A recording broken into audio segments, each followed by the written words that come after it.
amazing interview, but we're doing something a little bit different. We're doing our very first live. That's right, ladies and gentlemen, live stream of some amazing people that I've met in my lifetime.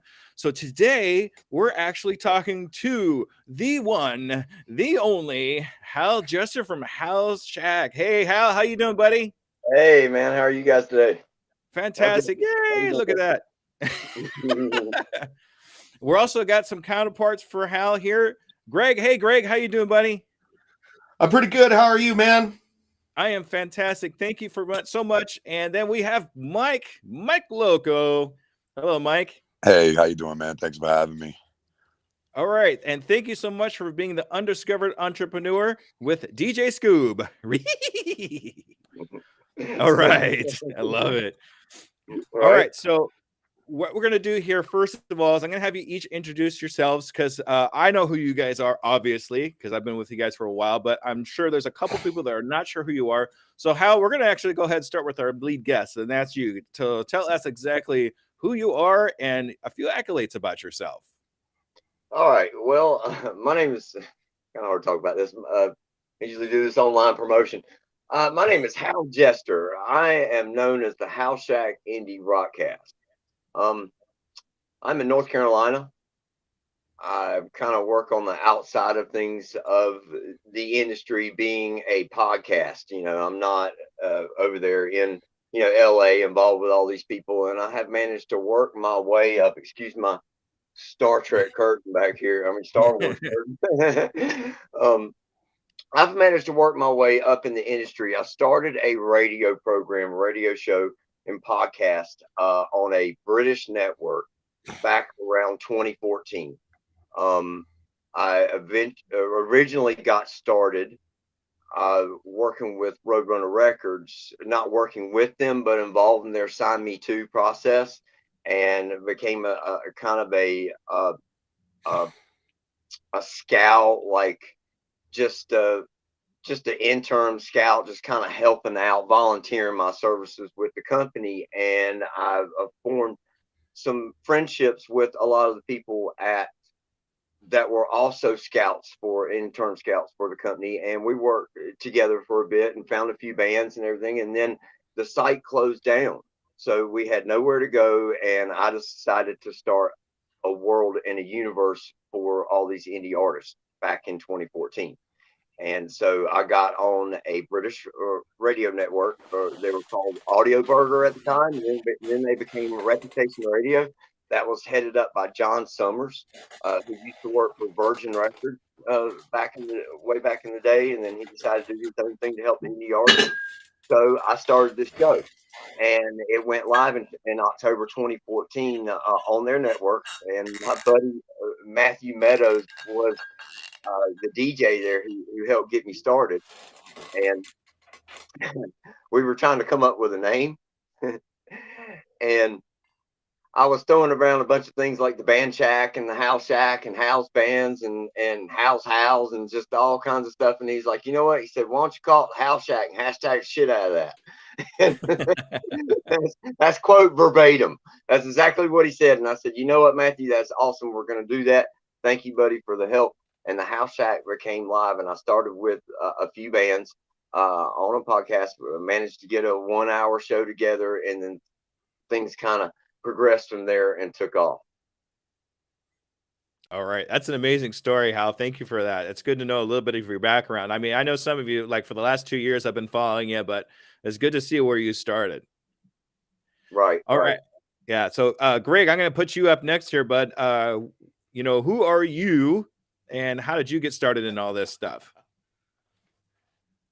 Well, as far as where I started and who I am, I'm Greg Goodell. I am the owner and proprietor of Dynamic Arts Musical Academy and Recording Studios. I've been a professional musician for most of my life, 25 years at least, making money doing it.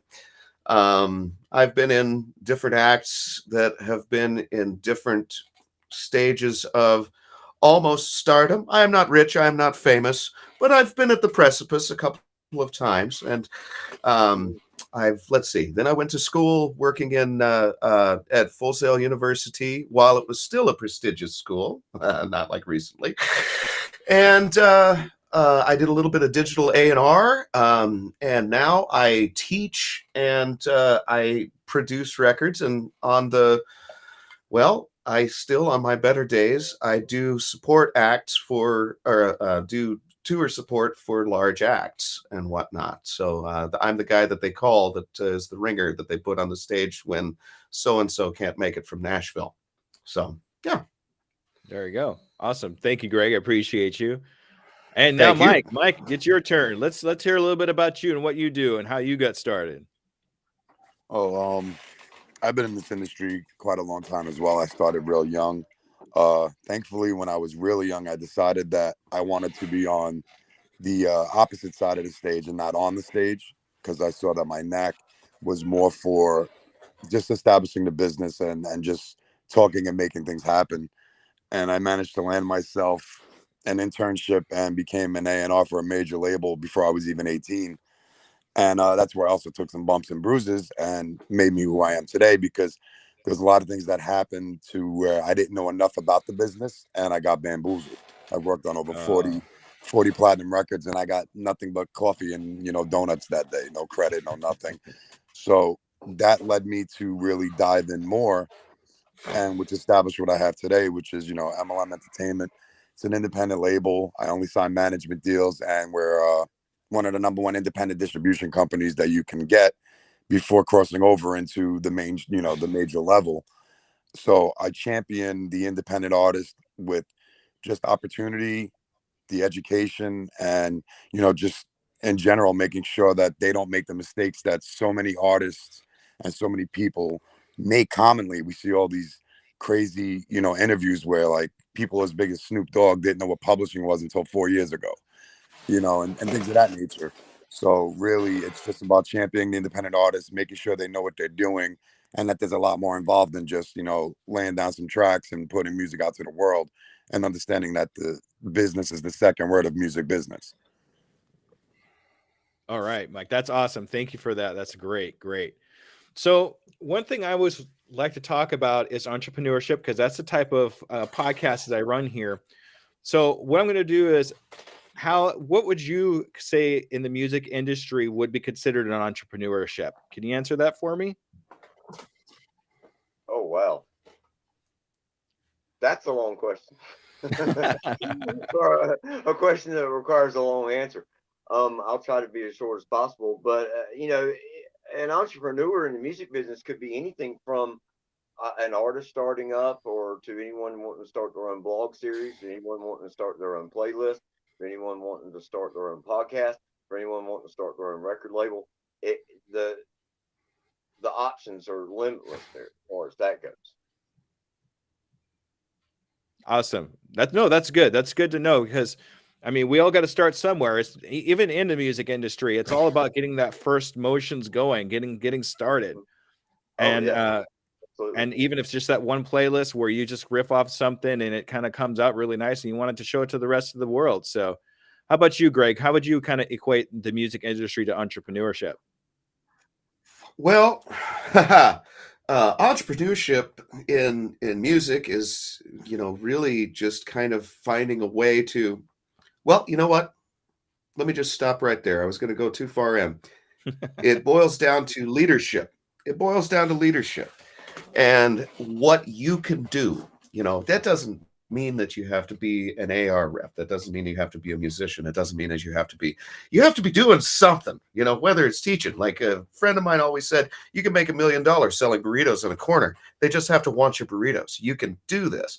And so that's powerful. And so as long as you are offering something that is necessary, and you have the fortitude to actually get it done, that's usually where a lot of not just music people but entrepreneurs as a class fall flat, is the follow through. It's great to have an idea, it's great to be an idea man, but it all comes down to, can you stay in the fight all the rounds that you need to get to the other side? Yeah, and follow And I through is know I really didn't answer a damn thing. no, you answered the no, You got a yeah, politician apply. here. It's No, these exciting. are good. No, actually, follow through is probably one of the most important things you could do in an entrepreneur adventure. I mean, you know, we talked about started with how, but you can't just start. You got to keep going. Even when you come across failures or problems or hurdles, I mean, you could either throw your hands up in the air and say, you know, I'm done with this. I'm not going to do this anymore and stop. Or you could follow through, just like you're saying, figure out why this happened this way, and just kind of get through with it and move on. You know, and that is important in an entrepreneurship. So even though you didn't think you answered that question very good, you actually did. So congratulations on that. Okay. Thank you. Thank you. All right. How about you, Mike? How do you think the music industry and the entrepreneurship kind of go together? Well, there's a fine line between entrepreneurship and opportunist. And the music industry is definitely flooded with a lot of opportunists. But that's where, like, I'll throw some cliches at you because you're using words like fail. Fail stands for first attempt in learning. No means next opportunity. Okay. So you get the opportunist, they see something's hot and they want to make a quick buck, and they're in and out fast and they have no real intention with their business plan or model. An entrepreneur is looking to grow something from the ground up and put the work in, take their lumps because they're passionate about what they're doing. This is what they want to do as a career. This is what they're putting their ambition behind. So the loose term of entrepreneur in the music industry, I will say, is you find a lot more opportunists than you do entrepreneurs. What entrepreneurship means to me is someone that is looking to find their niche in the industry of where they feel comfortable, where their passion is, and applying the trade and doing the research. Like, if you don't know how to make pizza sauce, you're not opening a pizzeria. But there's a lot of pizzerias in the music industry with no sauce. So, to me, that's what it is. It's just someone that's willing to build the ground up, realize that they're not going to make money. They're probably going to lose money for the first couple of years investing in themselves and their platform and what they're doing, or they're going to be talking to a lot of empty ears until people start listening, and then that snowball starts rolling downhill. And then you got to be able to weather the storm and understand that once that ball starts moving, it picks up traction fast, and it could get overwhelming. So that's the difference between entrepreneurship. Is someone who's ready to fight the good fight, and then you have the opportunist that's totally happy to make a few $100 and then take 3-week vacations. So that's where I'm at with it. All right, Mike, thank you. That's awesome. So you just said something that obviously meant a lot to me. First attempt in learning. I actually say that a lot in my entrepreneurial podcast. It's one of the things I really do advocate for is, no sauce, Snow. So thank you, Snow, for that. That was actually quite funny.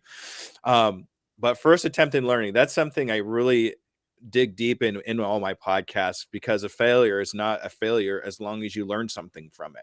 It's a first attempt that someone trying to figure something out. So I really appreciate you putting that together, Mike, and saying that. So, all right. Let me add that. Absolutely. Yeah. I'm the start and stop failure, or start and stop and start over guy, left and right. And that's what's happened to me all my life. My adventure into the music industry started back in the 90s. I mean, I've been working with local bands and putting on local shows years and years and years ago. And I was trying to get local bands on the radio and doing things of that nature back in the late 90s, and started a battle of the bands.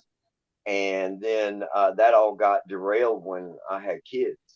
So it just wasn't my time in life. And in 2008, all of a sudden, one of my original band that I had was getting a lot of progress with out in Colorado became an even better band. They, not that the band, they don't want any connection together because they're not the same band, but they did. Two of the members formed a new act, and they just kind of became the new version, of this band, and they became huge, and they started playing all over Colorado and all over. My dogs come in to visit. Oh, this is a cutie. Her name's Cupid. Oh, okay, nice. So, anyway, the point is I got derailed and distracted all my life until finally, and then after kids and everything, and my chance came around again in 2008 with the formation of Savage Henry. They formed in 2005. They started to really grow. By 2008, things were really great. By 2010, they cut a new record, and I took that record to a contact with Universal Records. And Universal Records said yes. They would like to sign them to a development deal, but then things kind of fell apart between it was bad timing with the band.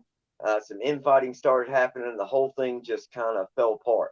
So in 2012, I took that band to Roadrunner Records, and within 6 months, I managed to get the band in front of John Satterley, the vice president of the new marketing division there at Roadrunner Records, and he was keen about the band and gave them a great rating of an 8 and said they had a future. And then the Warner Brothers shut down the whole new marketing division at Roadrunner, and the whole thing fell apart. So then we had to find a new way. So I've started over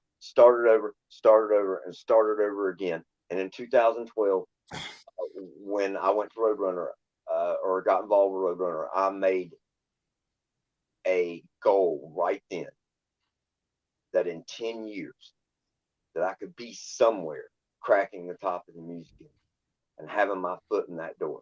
It took Maroon 5 10 years to score their first hit. A lot of people don't know that. Harder to Breathe was their first hit, and they worked for 10 years until they got that score. That's amazing. And that's actually, I hear that a lot too, where I'm the 10-year overnight success, you know, Right. where you hear it takes a long time to actually get there. But the only thing that people see is that part where they're actually breaking out to something that they're going to be doing. So like it takes them 10 years to get there. But as an outside, we only see that beginning part where they're actually at that success. There's a book called Atomic Habits that goes over a similar thing where we have an ice cube, but if the room's 28 degrees, it doesn't melt yet. It goes to 29 degrees, it doesn't melt yet. It goes to 31, 32. When it finally hits 33 degrees, the ice cube starts to melt. Kind of the same idea here, where we wait for that time to be noticed, and then when we finally get noticed, that's when everybody starts following us. But they don't worry about that other stuff because they don't get to see it. We're the ones taking that adventure to get to that point. And that sounds like what happened here too. Right. All right. Absolutely. You know, and that's one thing I've noticed. Go ahead, Hal. No, I said just fate's a weird thing. It really is. And actually, it's Lisa, what I was going to say too is a lot of the stories I've heard you tell, and a lot of things that's happened from when we met to now, even everything just seems to fall in your lap. But I really don't think it works out that way. It's just the work that you do where it attracts these other people into. I mean, you call that a synergy or something like that. I mean, what's that like? It's really odd. I do find it very strange that things do just kind of fall in my lap. Let me tell you. I'll tell you a little story.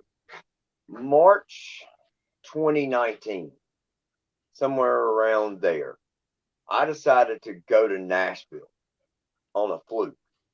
I talked to a friend of mine out there, Michael Giancana. He is involved with movies and music and a whole bunch of things out and shooting videos and things out there in Nashville. We got to chit chatting. He's like, "Hey, why don't you come out here, see my studio and see everything we've got going on? Love to see you." So I'm like, "All right, yeah, I'll sleep. You know, where you got somewhere I can stay?" He's like, "You can sleep on my couch." So I go out there. I get out there, and then he decides that, you know what, I ain't got time for you. So I've got to make lemonade out of lemons. And, you know, I ended up grabbing a hotel room somewhere. I even slept in my car a couple of nights. You know, I didn't have a whole lot of cash when I went out there. So I was trying to save, you know, as much money as I could. So, and just had a really terrible week. And it pushed me to my limits of my extreme. But it got me out there. It did the thing that I needed to do to get myself out there and get myself known. Because then I blew up all over the Southeast. People started finding out about who I was because I was announcing going out to Nashville to try to work on plans of starting a record label. You know, meet with some important folks and everything. Let's get some, you know, some things going. Started hashtagging all over. People started finding out all over the Southeast about House Shack.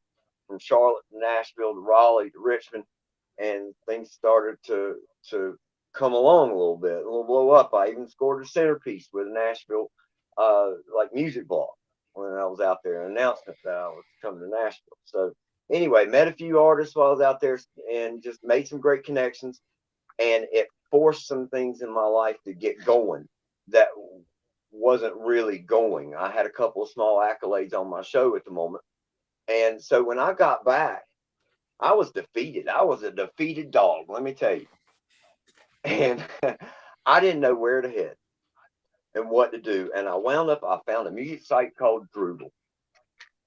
And it's a social media site built for musicians, kind of fledgling, trying musicians who all need maybe a little bit of help or advice on, the back line in their song, or some kind of technical advice, or just maybe want to know what, people like their song, or whatever. It's a Facebook for musicians, and people can post about all their stuff. And I got to chit chatting, and I got to complaining about something one day, and then I met someone else, another good complainer on there about music, and he's sitting right here with us right now, and his name is Greg Goodell.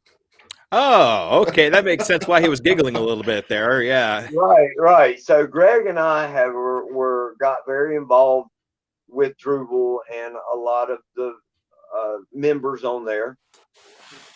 And Greg and I got more entrenched with one another as we went along.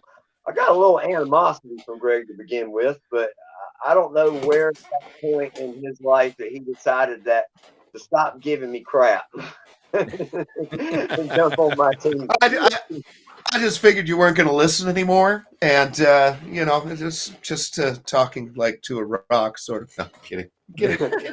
Love you, Al. Love you too, buddy. So is that where you two actually? Is that where you two actually first met up? Was on that thing?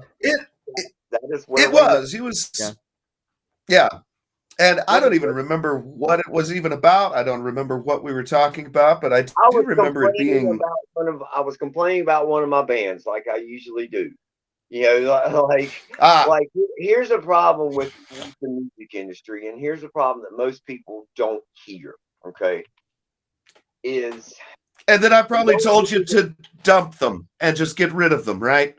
They don't hear the public doesn't hear the indie side of things, The public hears your Guns N' Roses. They hear your Metallicas. They hear your Ed Sheerans or whatever, because that's what makes it out. What the public doesn't know is for every major hit act, there's 100,000 acts out there trying who don't have any business singing or ever picking up a microphone, or don't have a good structure about their music, or don't know how to write a hit or whatever. Hey, I understand some people are just in it just for music and they just want to have fun and make music. That's great. But when you come to a professional like me or Mike or Greg, and you ask for our opinion, or you want to be on the radio, and you want to be what's the word I'm looking for? You want to be compared to your peers that are out there, making millions of dollars and selling all these records or getting all these streams, then you have to realize that you're on that level, or you have to realize that you're not on that level. And that's the problem. Self-awareness Self-awareness is huge. Yeah. All of that. Self-awareness is where it lives. Self-awareness is where it's at. And that's not just for musicians. That's for entrepreneurs too. That's for anything in life. A good dose of self-awareness. When you sit there and you go and you say, I'm not good at making cheeseburgers. Or just like before when, Mike had said, there's no sauce. Yeah, you can't make a pizza with no sauce. You go through this stuff. You have to know and some people have no idea that they're awful. They have no idea because they have a support system around them that are patting them on their head saying, you're so good at that, sweetheart. You're so wonderful. There's no one better. I call it the Nickelback syndrome, right? You got all these musicians that are listening to Nickelback on the air going, I could do better. It's like, really? Maybe, but Yeah. you're not. Yeah. Right. That's the thing, is like, you might have the talent, but you're missing so many of these other things that they do have. And so, yeah, you could play guitar like them. You might be able to sing like them, but you're missing the spark. You're missing that certain something, or many certain somethings that they actually have. Maybe you're ugly. Who knows? It could be anything. Sorry if that's offensive, but that does make a difference. Image is a thing. So, you know, I'm going to shut up now and let someone more important than me talk. So But I won't say I'm more important, but I wanna feed off of that too. Like you said, you know, there's image, but there's also charisma. Like you could be super talented but introverted, and once the cameras are on you and once you're putting that light, you just can't give off the vibe that's gonna infect other people to want to jump on board with the mission. Another thing is, another side of the spectrum is, there are some people that are super talented out there, but they don't understand everything that it takes with being an artist and understanding. And another thing is accountability. Like if you're not sitting there evolving your music and starting to invest, again, like as an entrepreneur, you got to invest. If you want an industry sound, you need to pay for an industry engineer, and an engineer that understands music theory and understands song structure, and that's going to take control, because the artist thinks they're the captain of the ship when they're in the studio, and it's more of like a team effort, because these engineers that just press record and throw a few filters on, that like places like SAE are just giving them all a piece of paper and telling them they made it, is a travesty to the industry, because the engineer really is the one who's going to captain that ship. They're going to help you correct. They're going to say, hey, you know, try it in this key or try it in that key. There's trial and error to evolving from garage band or garage artist, or you know, someone who recorded a song on a USB mic in their living room, to evolving into a more clear sound, to having a good mix and master and putting out a polished record that is structured and understands music theory and fits the tone and the temperature. Since you mentioned Ice Cubes, the temperature of where we are right now with music. Like, people still want to put 5-minute songs out, and let's just face it, even us older guys, we're starting to be like, damn, we really listened to all this song back in the day. We've become so accustomed and programmed to the 2 to 3 minute song, or like, you know, the wheelhouse now is 2 minutes 20 seconds, that people just aren't understanding where we're at in the industry, in terms of quality of sound, in terms of understanding what music and where it's at, and the attention retention of the common listener. So there's so many things that go into the factor, and then you start talking about your brand and your image, and again, that it factor. There's so many people that make great music, but they make great music that gets pitched to other artists, and that's how they make money. That's where they find their nick, because they're not going to be the one in the camera, and that's totally fine, being a songwriter or being a placement vocal. So it's just, people that have to understand where their role is in the industry, and accepting that, taking accountability, and the self-awareness that Greg is talking about. And like, trust me, I get it. Everyone wants to be that person, but not everyone is built to be that person. And the amount of flooding in the industry, like, we're up to 100,000 songs being uploaded every day. 100,000 songs every day. Okay. And 4 years ago, it was 60,000 songs. So that, let's just put that into perspective. Like, in 4 years, we went from 60,000 songs being uploaded every day to 100,000 songs. 80% of those songs are probably not good. So, but what they're doing is they're creating just fog and mud and trenches that you got to dig through. And if you're not doing any marketing other than, you know, posting to your social media feed with your 30 friends, they're posting it. Eventually, that you're just repeating that same cycle, and there's no growth. You got to stop and say, all right, the same 30 people are hearing my last 4 songs, and I'm not getting anyone new. What can I change? But so many people are just convinced that they don't got to spend any money, or they don't got to put any effort, or they don't got to go on Canva and learn how to doctor up a graphic a little better. And that those same 30 people are eventually going to break the mold for them. And they're delusional, you know, and it's hard when you see someone talented and you got to sit there and tell them, listen, this is what you're doing wrong. Or, hey, your song doesn't have structure. And then, like the guy said before, they ask for this criticism, and it's constructive criticism, and you'll give them the positives or the negatives. But the minute they hear the negatives, oh, you don't know what you're talking about. They get very, very sensitive. This is not an industry to be sensitive at all. You just got to adapt, absorb, and evolve. Right. And then, Greg, do you want to add something to that?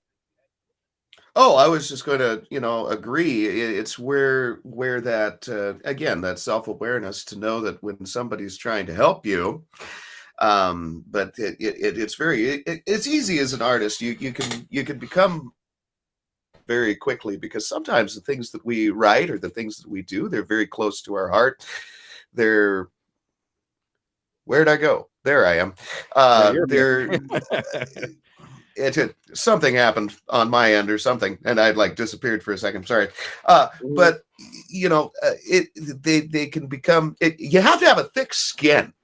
You have to have a thick skin to do this. And another thing that I would like to say about, and this kind of goes back to that first question, the entrepreneurship in music.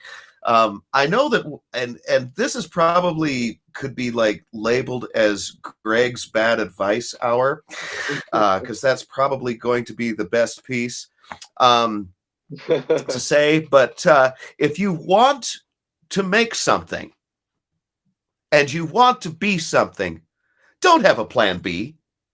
Just do it. Get out there and do. Because if you have something to fall back on, that takes some of the motivation out of, well, if this doesn't work, I can go be a sandwich artist. You can, if this doesn't work, I can lay drywall.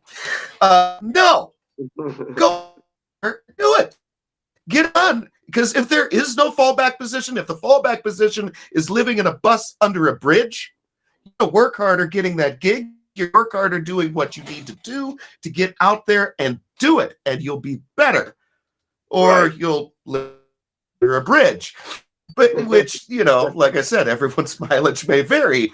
But if you give yourself no other option but to push forward. Oh, I think we lost a little bit of Mike there. Yeah, your connection went a little bit weird, Mike, but that's okay. A little bit. Yeah, I'm actually gonna just kind of riff off of what you were saying there. Just doing it. I mean, that's amazing. I love that. And that actually goes right into my tagline of my podcast. I can, I am, I will, and I'm doing it today. And I always like doing that, just because, if you just do it, you're actually taking initiative and taking progress. Some people will just sit on their thumbs like, oh yeah, I can do that. But they don't do it, So, I mean, even just making some kind of small progress, you're actually, gaining the percentage points of people that are actually doing something about it. So, that goes into a lot of great things, Greg. So I really appreciate you talking about that. But another thing I'd like to hit here too, real quick, is I know you said that, 100,000. Wow, I didn't even realize it was that many downloads a day to get that kind of music out there. But one thing I like to say is how, especially what he's doing, he kind of trudges through that mud and finds the good music. So if you want to kind of skip all that and find the good music, just go to House Shack. Okay. Oh, yeah, absolutely. I mean, folks, it's taken me, I've been at this, I started scouting through bands 10 years ago. It's taken me 30,000 bands to find 300 across like 10 genres, from rock to pop to country to folk to alternative to, to reggae to, any of the popular genres that you can think of. And these are all artists that mimic things that our great known artists have done over the last, several decades. So you can find a lot of good music on our show that's not just your normal everyday stuff that they're putting out right now that people don't enjoy or don't like, that only certain people enjoy and like. That most everyone that I hear who loves my show are people who say, where did all the good music go? Where did all the good radio go? Where did all the quality artists go? Where did all the quality writing go, and the quality singing and the quality productions and everything? Because all they're doing now is just putting out more of the same and just rehashing old beats, bringing up old songs and bringing in samples and so forth, rather than going out and being original, So that's what you're going to find on my show, is artists that actually tell stories, and artists that you can relate to, artists that you'll like and go, wow, I want to hear that song again. And I want to hear that and again and again and again, because it reminds me of a hit that I love from 10 or 20 years ago, or 5 years ago, or 2 years ago, or whatever. Right. Exactly. Another thing I want to hit too is accept your role. I really like that. That was awesome. A lot of times people will go through things and they'll be like, oh, I want to do this, but it's not really what they're capable of doing. It's in a different zone of what they're doing. So what you really need to do, especially when you're talking about something like that, is find your zone of genius. Find where you're at, where you know you're able to do something really, really good, and you're able to accept that role in what you're doing. And Right. then and always take initiative. I mean, I'm gonna say that one again too. Take initiative, keep going, take the initiative to do what you're going to do, and that be the way to do it. That's for sure. Just kind of trust your gut and what you're doing, and always ask around too. Hey, what do you think of this? Always try to get opinions from other people, but don't go overboard with it. I mean, if you get something negative like that, I mean, take a little bit of account into it, but don't let it overtake you. Like, oh, somebody doesn't like what I'm doing, so I'm just not going to do it anymore. No, I mean, understand it, but don't let it stop you. You want to Right. keep moving. Well, You want to keep going. Early on, I found from my peers that everyone really enjoyed what I do. And I knew from then that, okay, I'm on to something.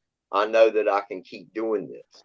When you're starting to, when you're catching accolades, you're catching little small advancements here and there, things are showing you that you're progressing. But there's some people out here that are making attempts at all kinds of entrepreneurship that are just spinning their freaking wheels and they're never getting anywhere at what they're doing for various reasons. And it may just be that it's just not their place. That's just not their spot or place in life.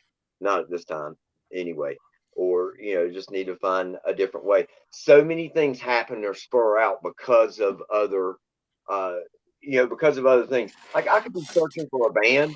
Sometimes I'm like maybe searching for a band, or I'm searching for a lyric, or I'm searching for a song name, or I'm searching for this or that, and I'll find another band, not anything that I wasn't even looking for or whatever, and then boom, they were right there. And I listen to them, I'm like, wow, that's great. All right, I'm gonna put them back in my call list to call them later. And that's the fate. That's the universe working for you there.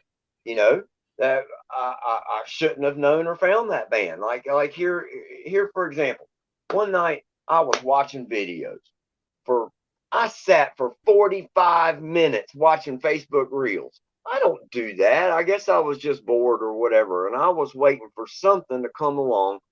And at 45 minutes in, boom, I find this video, this guy by the name of Will Dempsey. And he's playing this song and he's like, look, watch my daughter's reaction. I've just recorded her song. And, she's, cute, sit back there in the back seat. And all of a sudden she looks up. She's, oh my God, my song's ready, my song. And so it was really cute and sweet. He had a great vocal. But I was like, all right, let me look into this guy. So I go look into Will Dempsey. I go to his Spotify. He's got 5 songs on there. 4 are like slow, kind of, really nice, like slow love songs or like song about his daughter or whatever. But one of them was called Mississippi Mud. Oh, geez. What a hit. What a potential hit. One of the biggest country potential hits I've heard in 20 years or whatever. I mean, I should have not known anything about that song. And it's the same thing what happened with getting on Drupal with Greg. I think we've lost Greg. We did. Just go ahead. Keep going, Hal. It's okay. Yeah. So when I got on Drupal, I decided actually right around about that time, I decided it was Mother's Day was coming up and I was wanting to do something special for Mother's Day and all the female artists that I have on my show. So I decided to do a Mother's Day special and put all the female artists that I had at the time and put them together in a show and call it Happy Mother Shack Day. And at the time, though, I was needing like at least maybe 2 or 3 more to fill in. And I got on Drupal and boom, out of all I couldn't really find anything great, but I happened to find 2 or 3. I think it was 2 really great artists on there that were able to include in my show that I wouldn't have found or ever known about them in any way, shape, or form. But it's the timing. It's always about the timing. And then at the same time, I was doing a show called, I was doing 2 shows based on time. One was called Time Stitchers and one was called Springtime Sublime. And the first band I found, their name was on there. Their name was Versonic. and they had a song. And now I can't think of it. They had a song dealing with it's like A Second in Time was the name of the song. And I was like, you got to be kidding me. I'm putting together a time show, and then here's the song I found, A Second in Time, right? And that happens all the time to me. As soon as I'm needing something, it just shows up, or things just happen, and it's quite odd. Like I've had a lot of stars and a lot of luck with a lot of stars and very famous people getting wrapped up in my show because of pure luck of being involved with the band, or maybe just having the show or whatever. My very first um instance happened with Rolling Stone magazine. A band hit me up in an email, Magic Giant, asking to be on my show. They were excellent. And I was like, yes, absolutely. I'll get you on the show. So I put them on. This was episode 8. We did it was a big summertime episode. It was like over 2 hours long. I did a spotlight on them in the middle. And then somewhere after that, Rolling Stone found out about the band. Rolling Stone gave them a write up and called them top 10 bands to watch for 2017. And then a year later, they won my Battle Shack, or a year later, that's when I had them on the show for a year. So, and then that next year, they won my very first contest, and Rolling Stone gave them that write up. And we had started a blog with some of my professional writers. Some of the guys I found were Roadrunner Records, and one of the scouts with the company, he had wrote a review for Magic Giant and said the same things that Rolling Stone said, but we did it first. We did it a year before them. So that was instant credit for us. And then I stumbled across a band called Kingsford, not knowing at all that Frankie Muniz from Fox TV, Malcolm in the Middle, was the drummer in that band. I had no clue. I listened to the band. The band was excellent. I hit up the band. I was like, hey, you guys want to be on my show? And then I found out Frankie Muniz was involved. So then I got to do a whole thing on Frankie Muniz and the band. And then that got me another thing later with actually that was quite odd, because the very first song in that show, okay, with Frankie Muniz going to be in that show, episode 11, that very first song was a song by a band in New York called Black Taxi. And the name of the song was House on Fire. Well, this was around December 2017, January 2018. All of California was on fire from the PPG fires going on. It was just awful, you know. And then here I had this song that the whole show was planned out. The entire episode 11 was planned out except for this very first song. They were the only band that had not responded to me to give me a yes. They hadn't seen my messages. They wouldn't respond. I emailed, messaged them 4 or 5 times. And then all of a sudden, all these fires started happening. And I'm like, oh, man, don't hit me up. I do not want that to be my opening song, you know, coming back with Frank Muniz, and that be the very first song of the show. And all this is happening out there. It was really awful. So, well, thank God they didn't. You know, they didn't hit me back. So I went to my playlist of bands that I hadn't called on. You know, these bands I know nothing about whatsoever, right? So I go to this band. The name of the band was The Vantage. They had this song called On My Way. And I was like, man, this is pretty cool. And I'm on my way. All right, okay, cool. I'm going to hit these guys up. And he responds back. His name's James Mason, the lead singer of the band. And he's like, well, we're not a band anymore. He said, but you're more than welcome to play the song. And I'm like, you know what? I need a song right now. I'm way behind on this. I need to get this out. So sure, I'm going to put in, hey, you know, dead bands are all over the radio all the time. You know, so especially classic rock stations and all that. You know, these bands aren't together anymore. So I play the song. It's great. It kicks off my show. I'm on my way in the career. He's on his way in his life. And then he hits me up 2 weeks later. And he says, Hal, he said, that was fantastic. He said, I've never heard, you know, an indie show like yours. You really know what you're doing. We would like your help with something. And I'm like, what's that, James? He said, I've been working for 1.5 years with Stevie Nicks on a brand new remake of Stand Back. And we started a new band. He said, and we want your help to launch this product. I was ecstatic. I was like, you got to be kidding me. I had one of 8 billion people on the planet. And I had a guy working behind the scenes for Stevie Nicks that was being backed by her. So but then the whole project is a long story. I can't go into it, but the whole project tanked a month before release. So the band ended up signing with the indie label and going a different direction. They dropped me the record. and said, you can have this album. You're the only one allowed to play it on the planet. And we're going to go a different way, but you have our permission. And so then that started my climb. And that was July 2018 when that came out. And that was actually postponed because it was supposed to come out. That record was supposed to come out in April of 2018. And it wasn't until July before. And then things started to progress from then. And then shortly after, I met Greg, and things started going even more. I've got just crazy stories of things that I fell into or fell in my lap. I've been really lucky. I tell you, I scouted bands for years on Reverb Nation. I'm not saying that's I've scouted bands many places, but Reverb Nation was a great place for me to scout bands at. And I'd emailed the company continuously. Emailed the company several times, could never get a response asking to work with them. They're a local company based here in Chapel Hill, but they had offices in New York as well.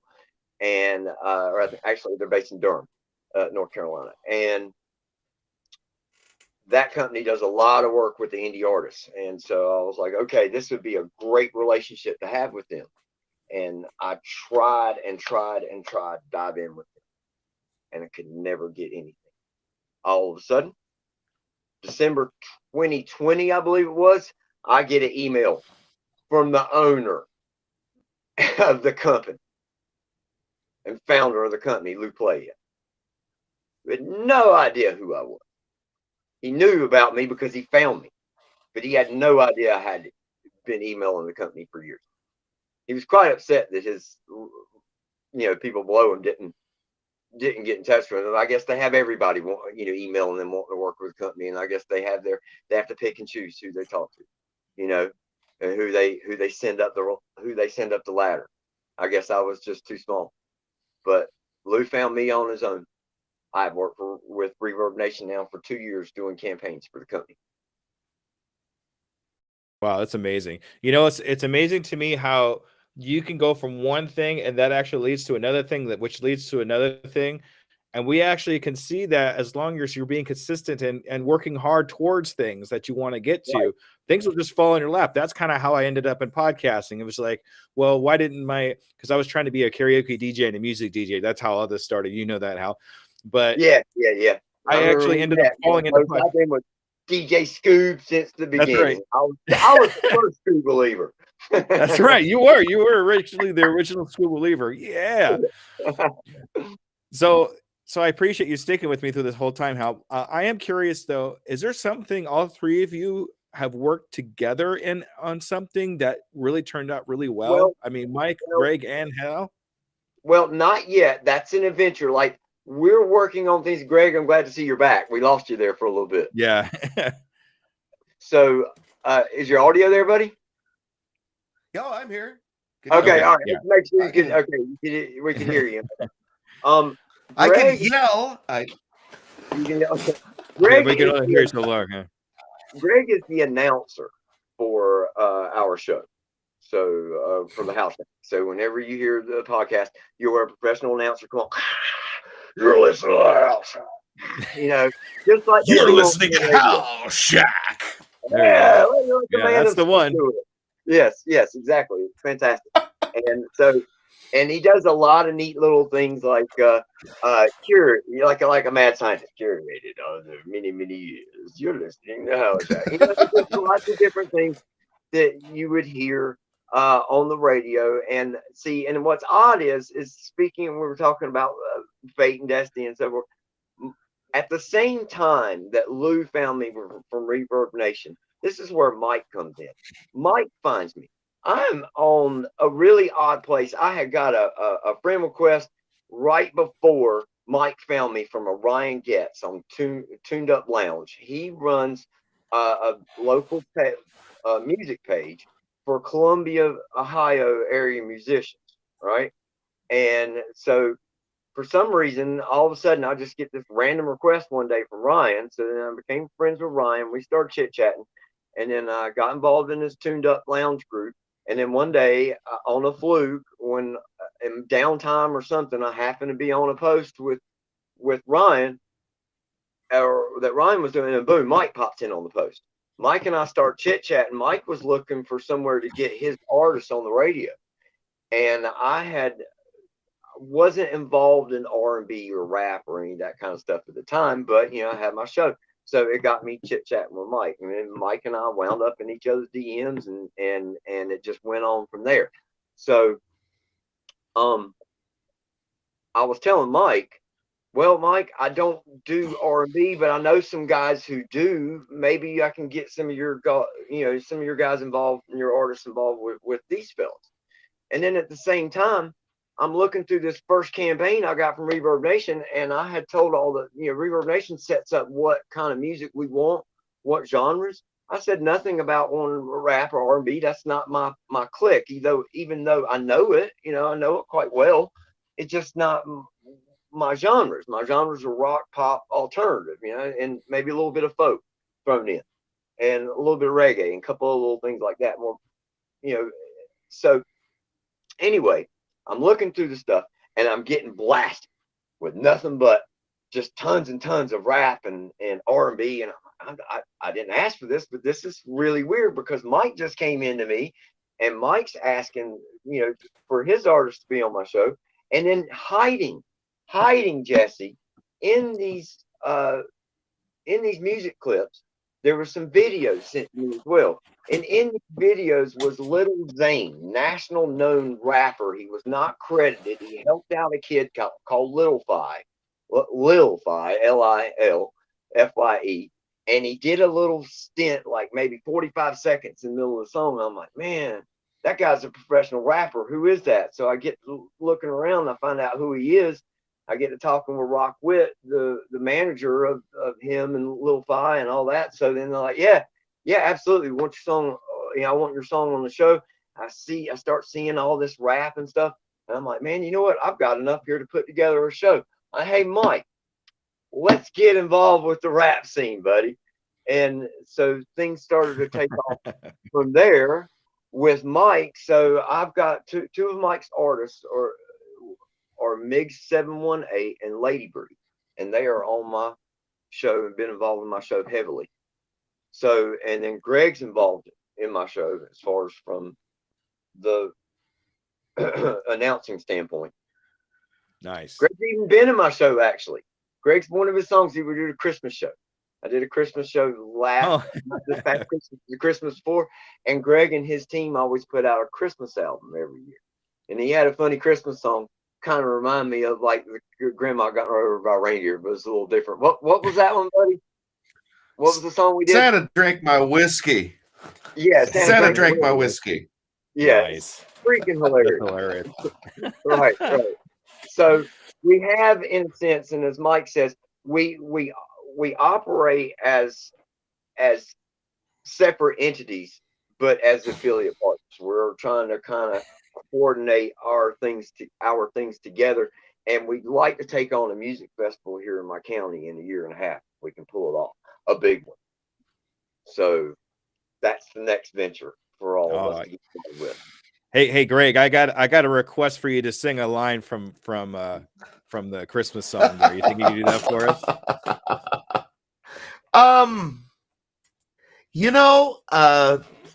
Let's tap a link or something for it. I got a little bit of a cold. It's Santa Drank My Whiskey by Dynamic Musical Academy. Should be on YouTube, all that good stuff. So, and Spotify too. Yep, Spotify. Right. It's all over the place. Maybe we can find it. We can post it somewhere for people to listen to. Hey, Hal, I know you were talking about your next big thing. What I'd really like to talk about is it's okay. We like puppies. It's real life, ladies and gentlemen. We have the animals. There you go. Yeah, we can't. It's real life. I'd actually like to talk about what your next big thing is. The next thing that's coming up. I mean, you're talking about this festival. What else you got going on? Well, just trying to do some stuff locally. I want to get involved with doing like local DJ events, club acts, doing club events, things like that. We've got a local place here called the Axe Hole, which is pretty neat. It's an axe throwing place with pool and cornhole, and then they have a separate building on the other side of it that's by divider, and that's friction skating.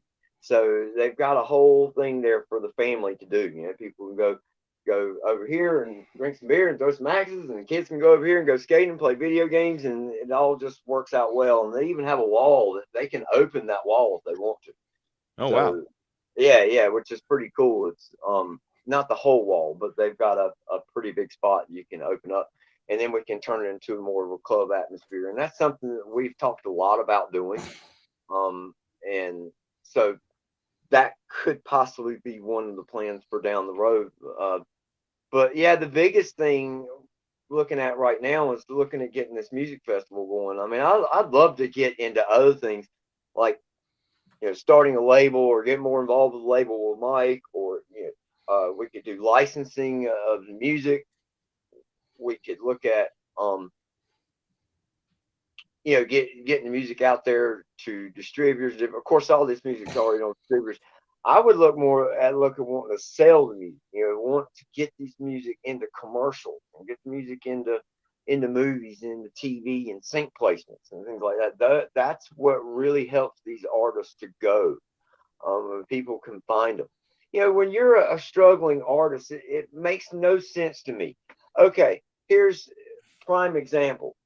Move Like Creatures. They're that new Spotlight band that I put in the new show. Excellent.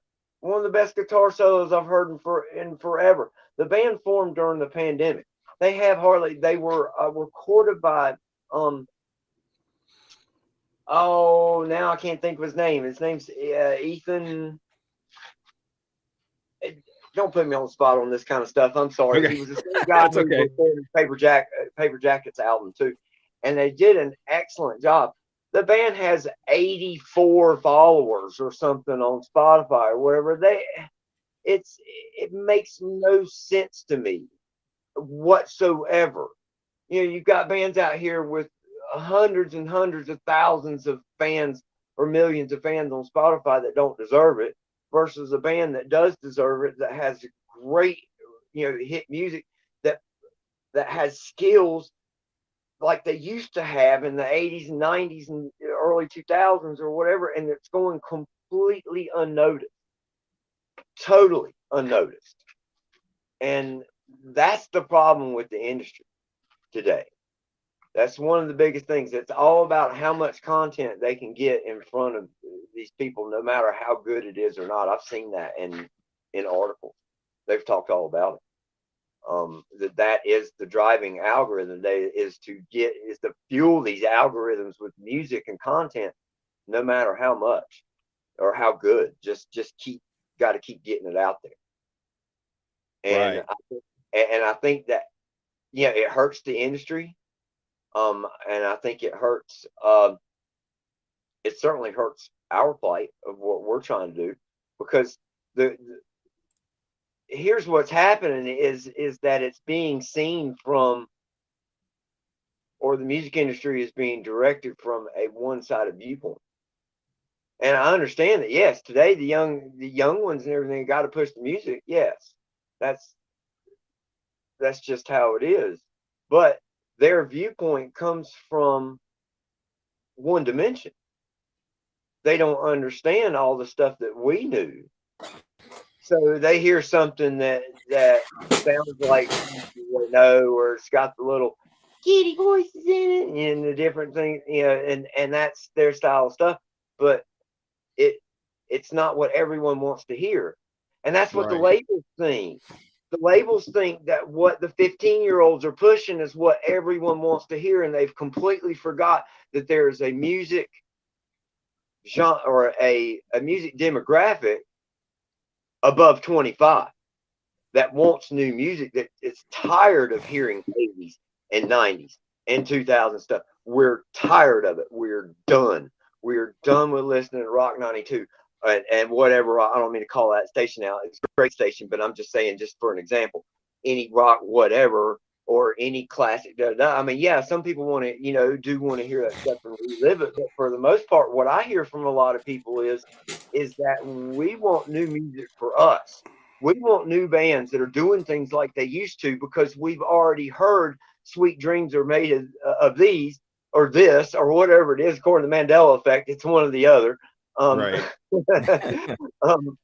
That we've already heard the song 1,000 times. and we want something else. Maybe someone else to come along with a Eurythmic style band, but with a new song, you know. And Right. so that's what we face, and that's what people are coming over to the house shack for, because they're coming over and finding out that, hey, wait a minute, their real bands do exist, still exist. That the labels aren't, they're all just taking this one side and going, oh, okay, all right, this is what the people want to hear, and this is what's happened to the music industry, pop, rock and alternative, and all these things that we used to love, and uh, like reggae infused pop, and just ska and a whole bunch of different stuff that we used to listen to on the radio in the 90s has all sunk to the bottom, because the three main leading genres right now are pop, country, and rap. And no other Right. genre pretty much exists. I mean, there's a few they're trying to eke in. I've noticed some artists that are trying to work their way up, through the charts and getting the popularity out there a little bit, which I think it's great. Mike, would you like to add to this? Because I know you have a lot of insight to this. Yeah, sure. And I'm going to start off with the fact that people, if you start looking at the music industry now, you're going to see some of the change that you're talking about, because the 15-year-olds 10 years ago are now 25. And Right. if you paid attention, like the last 2 months, pay attention to who's been starting to drop records again. Paramore, Pierce the Veil, Meteora 2. There's a lot of different things, and I hate to call them trends, because some music is trendy, and the way the consumer is fed the music, these the major side of things, the people with the money, the people that have the access to get their content in front of you and who they want to push, they're utilizing these platforms. And it makes it's almost it definitely is an unfair advantage, but it's not an unbeatable advantage. Mm-hmm. And the fact of daring to be different, when David Bowie came out, there was nothing like him, and they told him, what is this? This is crazy. Need I say, I don't think I have to explain David Bowie. Right. Or a Prince, or some of these other people that just dared to be different. And also understanding that if you're honest to your craft and what you do, and like I said, and you evolve it, and you're increasing what you got to do, it may not be your time right now, but give it time, and stick to your guns. Don't just follow the trends and do what's trending, because how many of these artists come and go? There's no sustainability. And these labels were looking for just the one-shot pops, because they make a lot of money that way. But Right. now artists are starting to like understand and hold to their mold. And then the consumer, like I said, the 15-year-olds from 10 years ago are now 25, and they don't just want a catchy hook and a beat. They want substance. So they start looking elsewhere. They start to mature. They start to get older. So music is always going to cycle. Like right now, hip hop is the number one genre. And I'm going to boldly say, I don't think for long. And like I said, I'm going to tell you why, is because like even when one of my artists that he mentioned, Make 718, he started in hip hop, but he was influenced by so many different musics that, he's blending genres right now. He's blending rock with urban infusion, and he's got some killer tracks that are going to be coming out this year. And then Right. like, just the ability to pivot and to understand that the industry, like Hal said, there's different demographics. It's finding that demographic and understanding that yesterday's demographic isn't tomorrow's demographic. It's going to change. It's going to pivot. They start to look for more.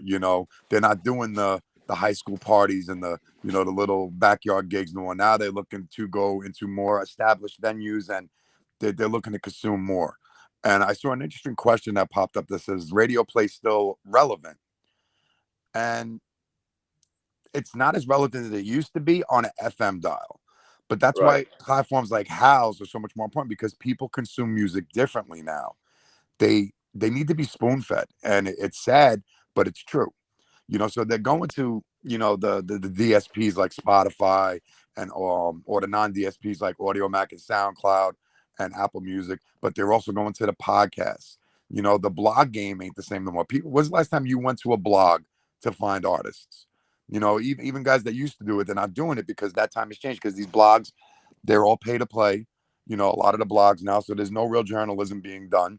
So that aspect got taken away from the consumer. All the aspects that make consumers find music the natural way were taken away and funneled into the social media and DSP platforms, Right. So it kind of groomed the listener to, all right, you can't find music any other way. You have to go here. And sure, people's platforms, like Hal's platform, it's curated by him and his ear and his taste for music. And there's going to be a ton of people that are going to love that. And then you also got to understand there's going to be a ton of people that say, well, this just ain't my thing. Just like Hal didn't think, the hip hop and R&B lane was his thing. And now he's had plenty of great shows, and he does have a great ear. He has a well-polished ear, surrounding the whole industry as a whole. And if you want to be an A&R, you cannot, you can focus on one genre, but you're going to put yourself in a box. And sustainability means you cannot be boxed. That's why even like with my artists, they may, like I said, Mig started in hip hop. He refused to be called a rapper because he's not a rapper. He's an artist, because he knew what he was going to do. It just took time and effort. And he also wanted to polish himself. And when an artist takes themselves seriously, that they understand that going in. And the radio kind of used to feed the clubs and the venues the music, and now that reversed.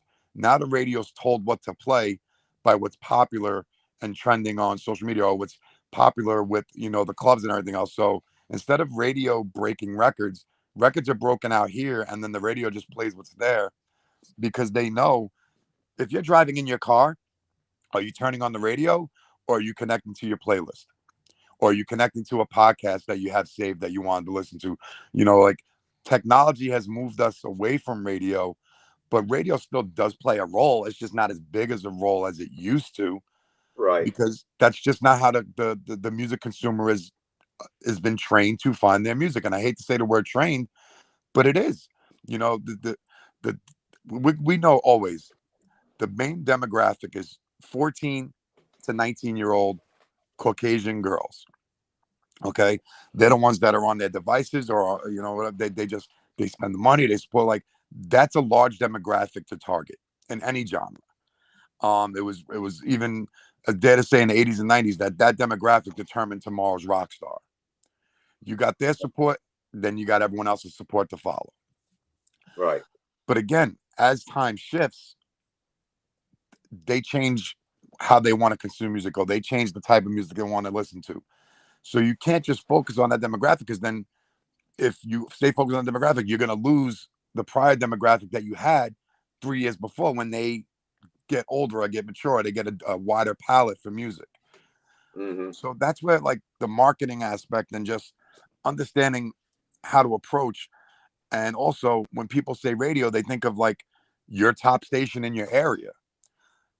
You're not going to get on your commercial radio station as an unknown act.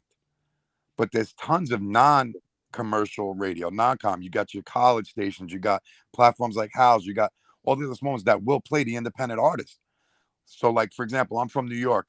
So you're not gonna, if your first approach is to go to Z100 or Hot 97, you're crazy. Like, it's great to have aspirations, but if you're not getting played anywhere else, you need to understand that how a commercial radio station works. They have to pay to be on the air. And the way they pay that is the advertising. So if they don't have a listener count, or if they're not having people stay tuned in with the popular music and the music that everyone knows, like the Drakes or everyone else, they're not going to have the number of listeners in that block of time to sell that revenue space for the advertisers. Non-com, they don't pay to be on the air. They're funded with grants or by the school. So they have a lot more freedom. They're not running commercials after every 2-3 damn songs. And that's another reason why radio's lost a lot of listeners, is because after every couple of songs, there's a friggin' ad getting thrown in your face, because they have to pay to stay on the air. Right. Exactly. So do you think, so now just think about how you consume music. How many times do you sit there and you hear, okay, I know this artist. What is this? I'm changing the station to find something that I'm used to, because I'm driving right now. I want to go with a sure thing. I'm not looking to give someone a chance, because if you're in traffic, the last thing you want to do is like, hey, I'm having a great time sitting in traffic. Let me discover this new artist. There are some people that do it, but 9 times out of 10, you're changing the station to go to what's familiar. Yeah. And that's just the thing. And so that's why people will just go to a playlist, or they'll go to a podcast that they know plays what they like. So the discovery aspect with radio isn't really there, especially if you're only targeting these commercial radio stations. But now if you target the non-commercial radio stations, and now you're getting played in 14 states on non-com, college radio or whatever, now you have data. Data gives you leverage. That leverage now can approach the commercial radio station, and you might get a shot, and it's also on the approach of how you get there. Like, people just say, oh, pitch your song to the radio, but they don't realize there's a whole process to that. Like, do you know you still got to send a CD to a commercial radio station? Like, even though we live in a digital era, they still want a CD. They want multiple CDs so it can get passed around the station. And then it's going to sit on the desk for a while until the streets or the demand for that song or artist. And they're going to be like, hey, I know who that is. That CD's been sitting on my desk for a while, and it's just, there's a process to this. So don't give them a cassette because they'll have no idea what to do with it. Yeah, like, don't start at the top of the mountain. You got to start at the bottom before you climb. There you go. And I'd much rather get play in 11 to 14 states on a non-interactive, a non-com radio station than one play on a commercial radio station so I can post it on my story and brag and say, hey, I got one spin. One spin doesn't, generate revenue. It's not going to generate enough time for people to discover you. Right. An old marketing tool is, the power of threes. You hear something once, you're going to go buy. You hear something the second time, it's going to catch your attention a little bit. The third time, you're going to pay attention. It's going to lock you in. So one play, as opposed to being in regular rotation, just because it's not the bigger station, which would you want, Scoob? Like, if you're an artist, would you want that one play, one time only? Or would you want regular rotation where you're getting played probably 5 times a week for the next 3 months? Yeah, exactly. I mean, if I wanted to get a little more leeway in the podcasting industry, I want somebody to be able to listen to what I'm doing a couple of times, so it kind of gets ingrained of who I am and what I'm doing. So yeah, that's great. Greg, do you have anything on that? Anything you want to add to that? Me? Yeah, you. Yeah, I think one of the biggest pieces that, when we talk about music industry and marketing and all of those types of things that gets dropped by the wayside, people going, well, I want to listen to these old songs. I want to listen to these old bands. I want to listen to these things that I want things that sound like the way I remember them sounding. One of the problems with that is that there's a psychology to all of this stuff.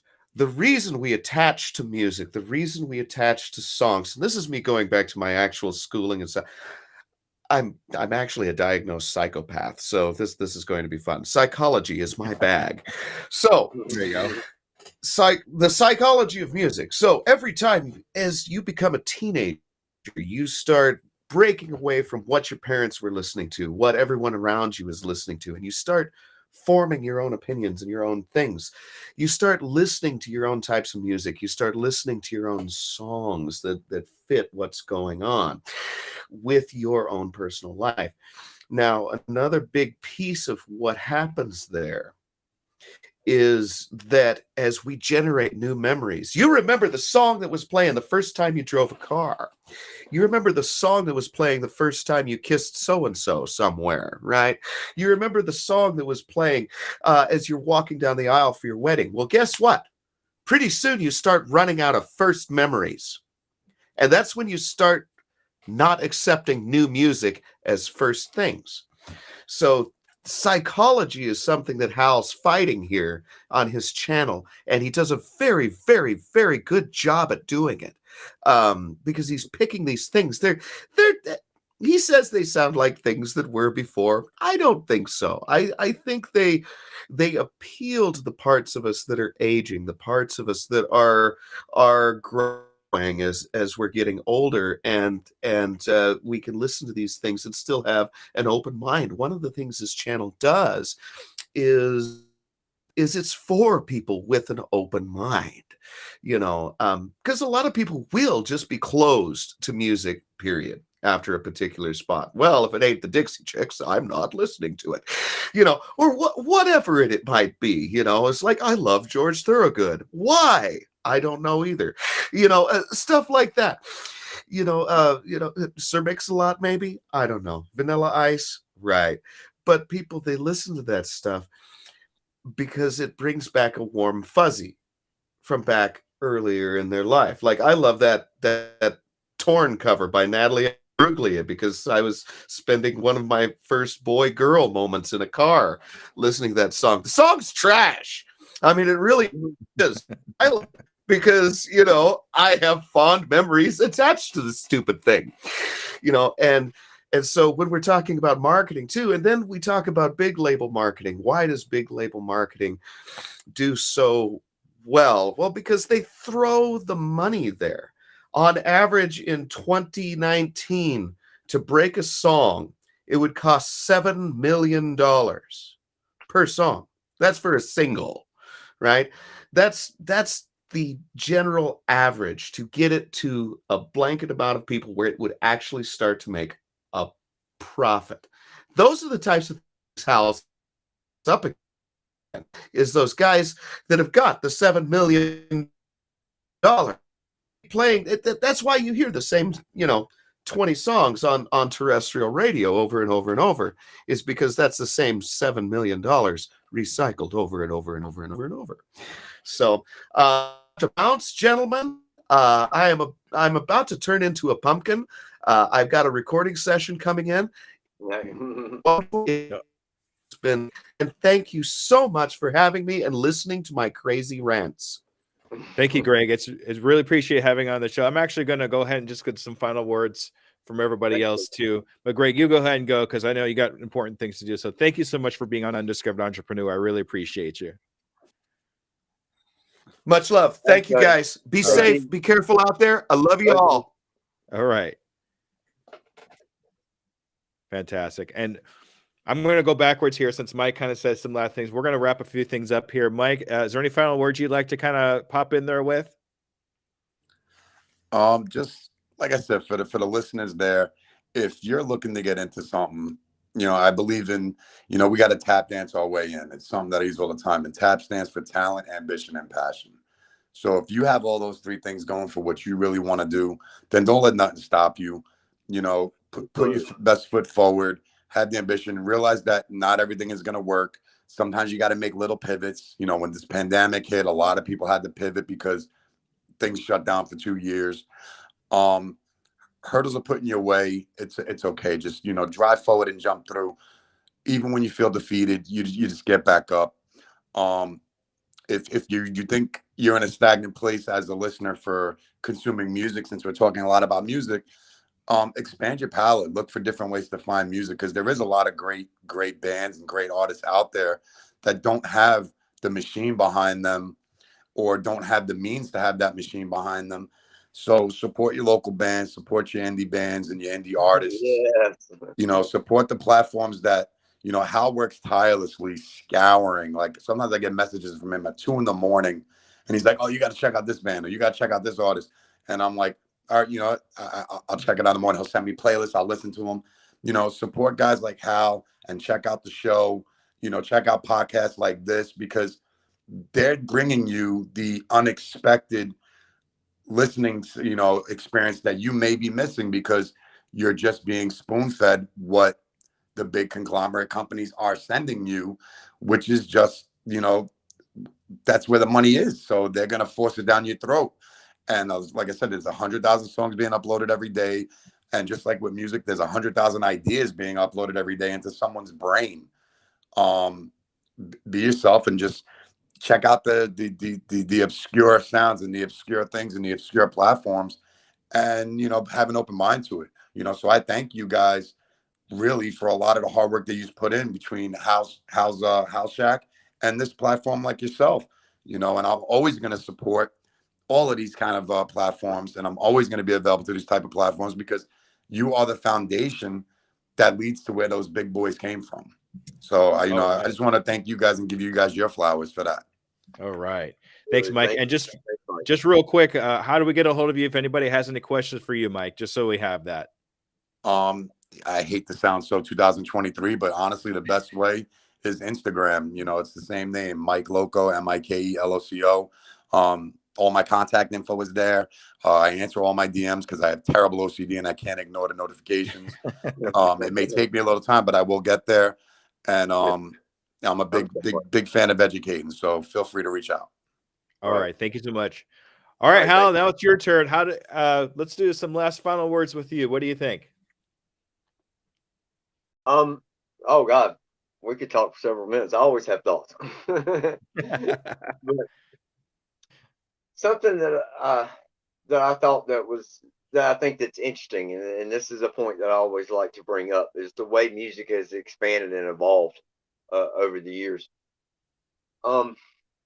We're at this point now, like we're saying, where we're just being thrown all this content at us, no matter how good or bad it is, of the same types of basic level, like pop songs, or not so much with so many songs with so much diversity.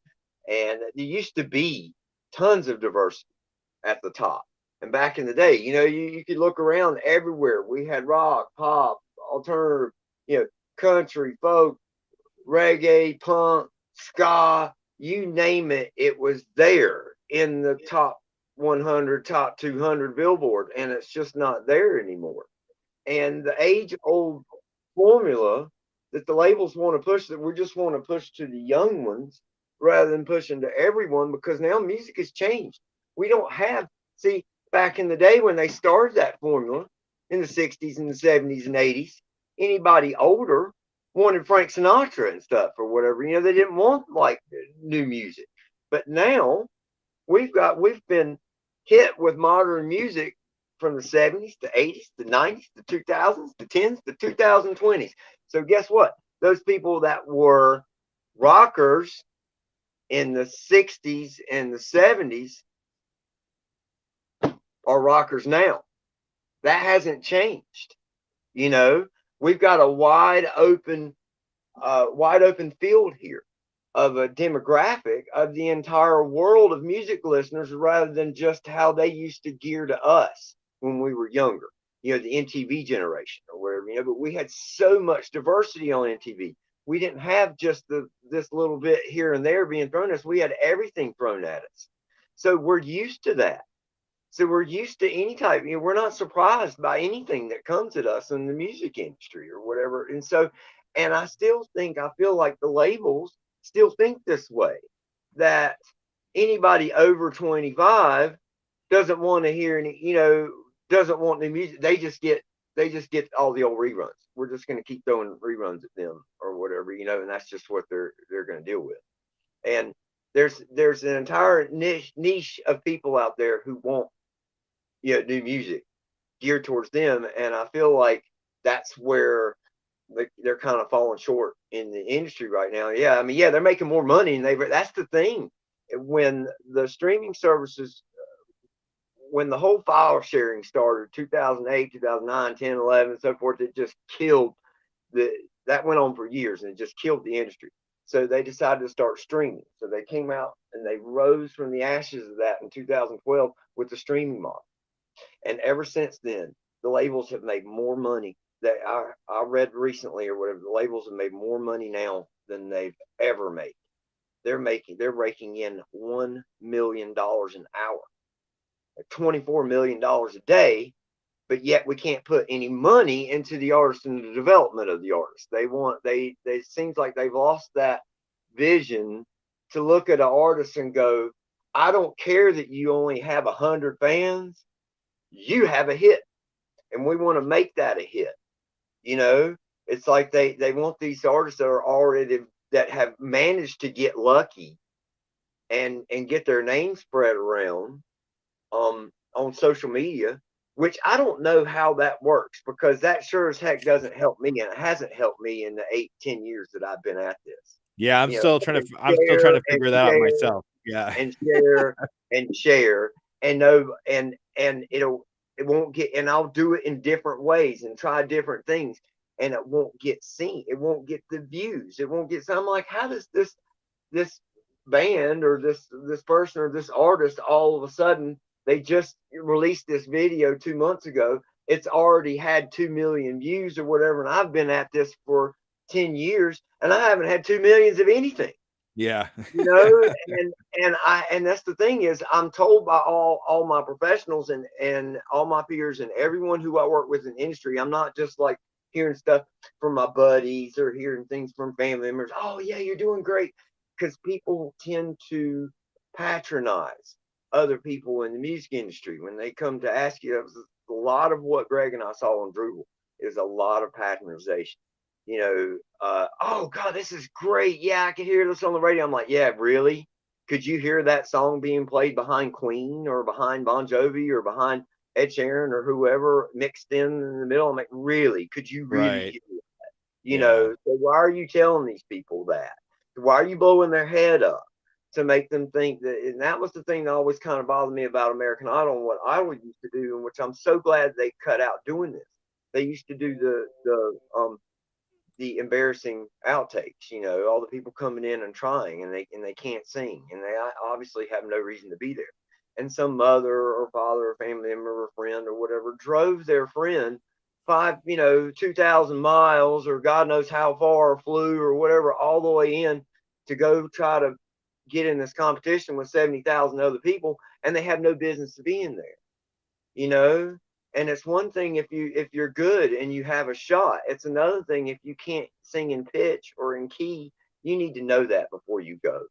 Yeah, you need to get the opinions of other people so you understand that, you know, you can either do it or not do it. And trust the people. I mean, like your family's going to say, "Oh yeah, you're great," but I mean, you really got to get somebody in there that knows, like, that doesn't mind saying, "Hey, you really need to kind of like change this or do that," and then take it for what it's worth. You know, you take the advice and incorporate it into yourself to what you do, and that goes into, you know, entrepreneurship or anything else that you're doing, is getting advice from other people and that Exactly. kind of thing. So I see so many people trying to start up so many different businesses, and it's so hard out there. And they're out there trying to get, you know, some leverage on social media and get somewhere going and get noticed and all the noise. You know, geez, there are millions and millions of podcasts, and I see it every day. I'm in all these podcast groups or in various groups, and people say, "Well, I right, want to right. start a podcast." You know, I'm like, good luck with that already these days. I mean, I tell you, if I wanted to start it now, if I tried to start the House Shack now, forget it.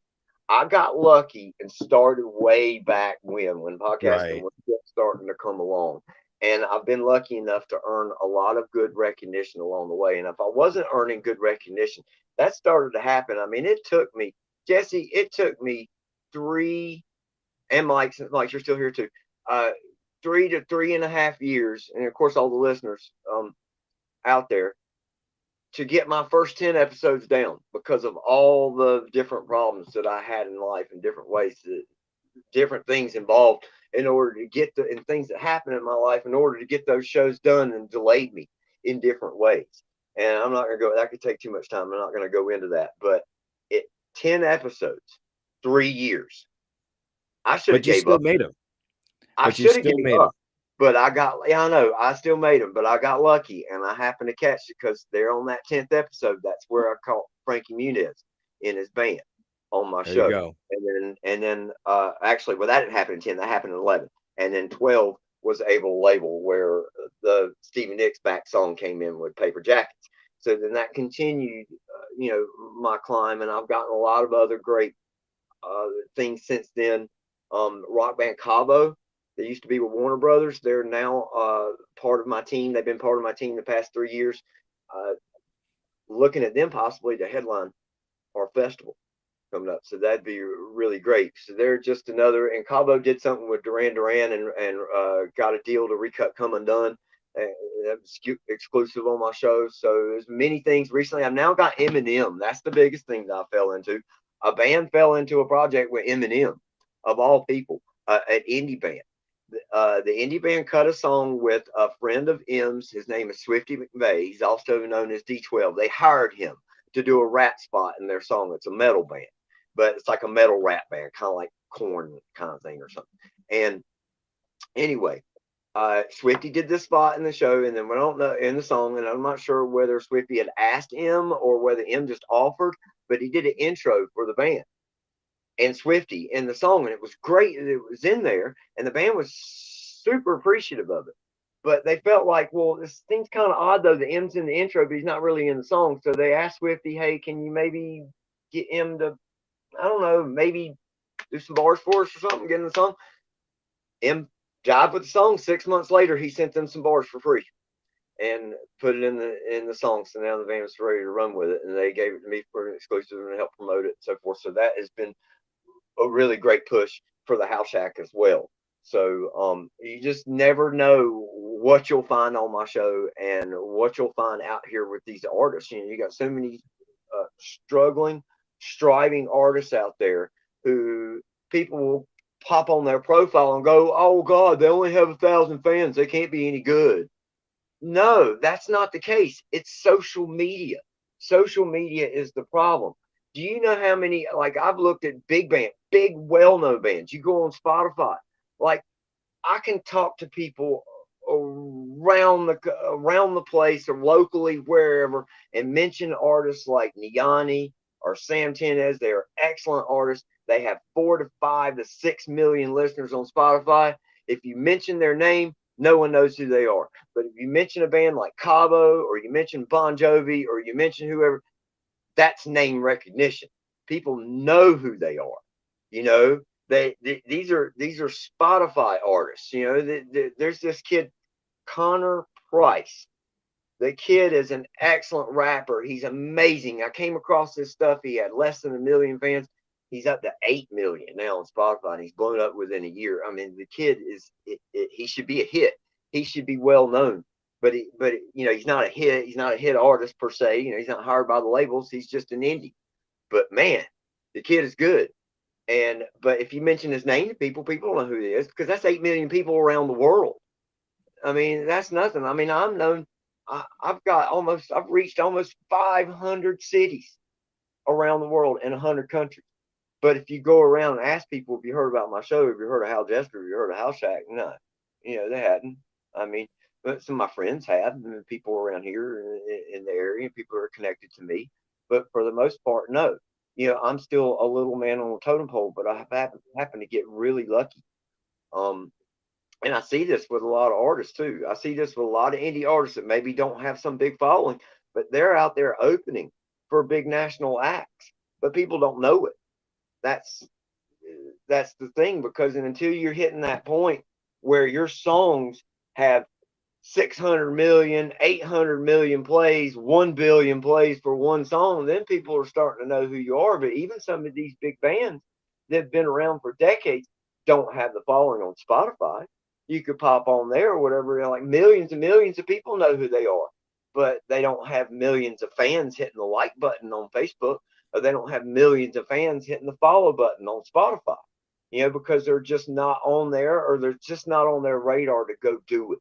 I've been getting so much flack about that, where people find like, yeah, you know, I've only got 1,000 fans on Facebook. There's tens of thousands to possibly hundreds of thousands of people around the world who know who I am, who are familiar with my show, but they haven't been on the social media to follow my Instagram or to follow my Facebook. My Instagram, I've been on Instagram I've tried for 2 or 3 years now that I've been on Instagram to get followers or whatever. And I've tried and tried and tried. I've got like 450 or something on there or whatever. But yeah, and, you know, and people will go, "You only got 450 followers. You must not be any good." No, that's not the case at all. I hear from people I'm the best there is at this. So, you know, I really think that it's better because I come across a lot of the same issues too, but I think it's better to do what we're doing here and just do it word of mouth. It seems to be more effective, really. I mean, you could have as many followers as you want and that kind of thing, but they're not going to be true fans. They're not going to be people that are actually going to listen to you. They're just people that are just happen to be there to hit that like button and then move on. You know, just because they like it doesn't mean they're going to sit there and listen to it. So. All right, Hal, we're gonna wrap things up here if that's okay. And how do we get how do we get a hold of you? Yeah, it's okay. I like it. It's good stuff. How do we get a hold of you? We got your QR code up there right now, so people could hit that QR code to reach the House Shack. Yeah, tell you what, folks, y'all can find me everywhere. House Shack is all over the place. I'm on iTunes. I'm on Amazon Music. I'm on Amazon Radio. I'm on Apple Podcasts. I'm on Stitcher, to Luminary, to any possible podcast feed that you could possibly think of, except for Spotify, because Spotify won't allow me on because I'm a music podcast. It's against their rules. They just Yeah. won't do it. I've got a playlist series, so you can go on there. I've started up about 40 playlists. You can find a whole bunch of different artists. You can find some mixed playlists, or you can find just full playlists of nothing but their whole library. And that was something we were talking about earlier. I want to touch on real quick about artists. Artists can come out with their best stuff from the get go, and then it falls off. That it's not as good as it used to be. They're not cutting as good as hit music or whatever. And then there's some artists who just continually get better, and they come out, weak, experimental, trying. Speaking of, I found an artist called Television Skies. He was going to be involved in the Wampus Cat Music Festival that I was supposed to be involved with, that got canceled due to weather. The band is great now. When I look back to his early stuff, and I probably would have skipped on him in his first few years. But somewhere along the way, he found his magic. And now that guy's got hit song after hit song after hit song, and nobody really knows who he is. And that's the way that the industry goes, and that's what you're going to find on my show is nothing but hit song after hit song after hit song after hit song that you've never heard.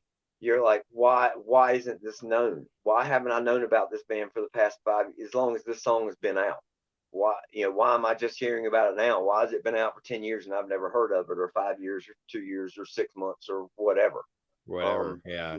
Yeah, exactly. Why this is so much better. This is what I hear from people. I've got other people involved with me. Matthew King is a new blogger and a playlister that started up with me, and he listens to my stuff and he goes, these are Grammy winning artists. These are people who should be winning Grammys, not what's being considered for Grammys or whatever, because this is music that's fun and listenable and has catch and hook. All like right. we have. Exactly. You've listened to my shows, Jesse. You know all too well, and so does Mike. Mike, Yeah. the reason why you guys are involved with me, because I know what I'm talking about. Exactly. And if anybody wants to hear any of that, just fantastic indie music, I mean, I've listened to it all. It's all amazing. If anybody wants to hear anything like that, that's just knock your socks off, hook up with the Hal Shack, listen to his program on it. All right, Hal, we're gonna go. Okay. Thank you very much, everybody. Real quick, folks. Yeah. I do bonus shows where it's music only, and then I do talk and music shows. So you can find a mix of both. I do very small talk and music. Most of it's music only. So depending on what you're into, folks find their favorite types of shows. They like either or both. All right. Awesome. Mike, thank you very much for being on the show today. I really appreciate you being here. I appreciate you being here, buddy. We'll talk more soon. There we go. And Greg, thank you for coming. I know you had to take off, but thank you for coming. Anybody, you don't have to stick around for a wrap up. I'm not going to do a wrap up this time.